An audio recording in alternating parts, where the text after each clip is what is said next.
Tefatashi 4 again here, and like I said, this one I'm not sure whether you put this under self-insert, fanfiction, but it's definitely a creepypasta.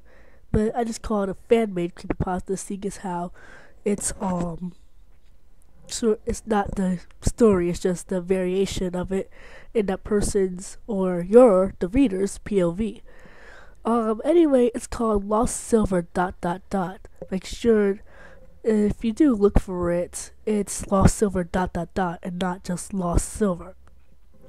Anyway, this one is by Cockatee Lover on DeviantArt. I have to start looking back into the DeviantArt ones because I couldn't find well, actually I could find some more, but then I started getting tired. Yeah, tired. Anyway, this is Lost Silver dot dot dot. You slowly open your eyes, still thinking you're in your bed, all wrapped up in your covers, but something told you that something was not right. As you finally fully open your eyes, you notice that you're in a tower similar to something you saw in early Pokemon games. Plus, you had 6 Pokeballs equipped to you. Laying them out, you saw you had 5 unknowns spelling the word leave, and then a Cyndaquil heavily bleeding on the floor. Sadness quickly spread throughout your body at the sight of Cyndaquil. Then you reached for your pocket and brought out a package of bandages that your mother gave you. You patched up the Cyndaquil the best you could and hugged it tightly to your chest inside your jacket. Its small body felt cold for a fire type, and you could hear faint and shallow breathing. You quickly found a staircase leading downstairs. It was pitch black when you first arrived here. You wouldn't dare make the Cyndaquil use any fire move to light the place up, so you rummaged through your pockets and found some matches. Quickly lighting them, a shiver went up your body and was noticed the place was blood red everywhere. You started walking forward, the light dimming every few 20 steps.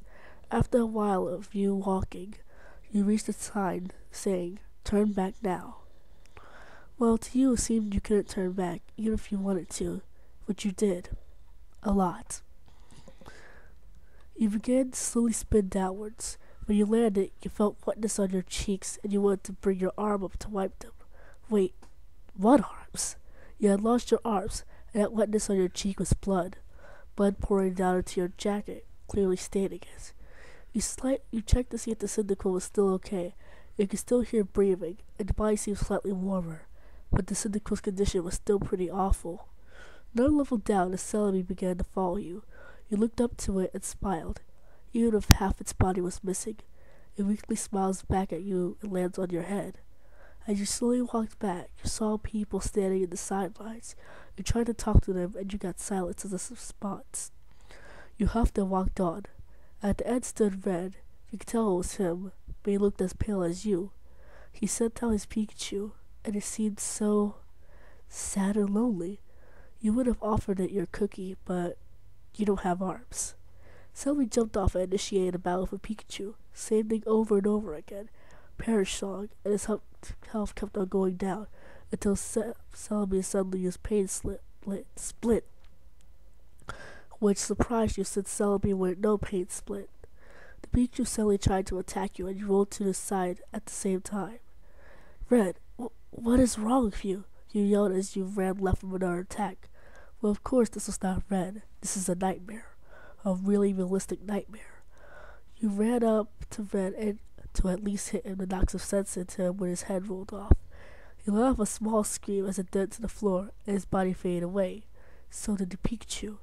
You began to spin downwards again, and now when you landed, you just felt your whole body down on the floor. Great. Now your legs. Well, it seemed like you were in Silver Zone, but you remember this from the game. You felt another wave of shivers up your spine, which apparently still feels stuff. You managed to get yourself to float downstairs. No one here. You tried walking out the door and went into the black void. More shivers. It felt like your whole body was an ice-cold iceberg. This shouldn't be good for the Cyndaquil. Its condition didn't change from the last time. You kept walking forward into the void. You met with Silver, the normal Silver. You said goodbye forever. ... But wait, you didn't die. How? You began to spin downward again. As you lay in a graveyard, you couldn't feel anything. Nothing. You were nothing. The Cyndaquil lay on the ground with your coat wrapped around it. You managed to keep it alive. At least this you did. You floated over to one of the gravestones. It was marked as Silver's name, so he died a few years ago. It saddened you how someone can be forgotten so easily by the next generation.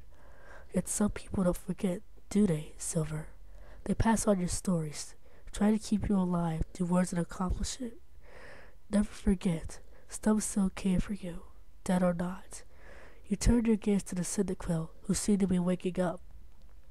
Thank you, said a far-off voice. Then all went black. You woke up a few moments later back into your room. It was just a nightmare, you told yourself, but you couldn't shake off the feeling of sadness and fear. You reached for your soul silver again and muttered to yourself, I'll keep you alive in my own way until I die. But as you tried to reach for it, I couldn't move. You looked to your left shoulder and saw nothing. No arms, no hands, nothing. Damn! That's really what they said back in the end. Damn. But yeah, this was Lost Silver ... which was pretty much kind of in the reader's POV. I thought it was really good, and it was really, like I said, it was really good. I'm sorry for about what just happened. Anyway, I was just scared by something. Yeah, right. Anyway, this is Patarashi 4 signing out.